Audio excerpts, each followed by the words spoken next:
into bekufanele siyayiva kwi-ward councillors but abona abantu bekufanele baza nento andizubeka tyala kwi-ward councillors ngaba baseburhulumenteni babaphetheyo like omabuyana ebethe bayabuya apha into awayenzayo wayothetha ngabantwana bethu ngapha engqushwa i-result bathi zikhona sifuna ukuqonda ziphi i-result because la fake result basinika yona asiyamkeli nangokubona kunjena nje apha kungenxa yabo kuba uBhekicele wayithe uyabuya upresident wayithe uyabuya siugqibile unyaka ngoku loo nto leyo isixelela into yokuba ukuba kukho abantu ababhubha ngoku ngoJuni kuthiwe into zabo mazilandelelwe kuba batheni baphaa phezulu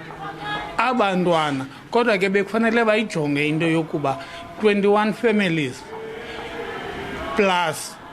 extended families plus friends zezi zibavotela into babebeke kwezandawo njengoba bengasohoyanga njengoku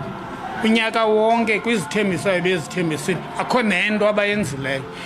laa mntu yena uphume ngena esenzana ntoni na uyadakasa i-liquor license yakhe bathi bayithatha xa beyithathile i-liquor license bekufanele akakwazi uyofuna uvula nakwenye indawo because bekufanele bambamba ezimoshibhini.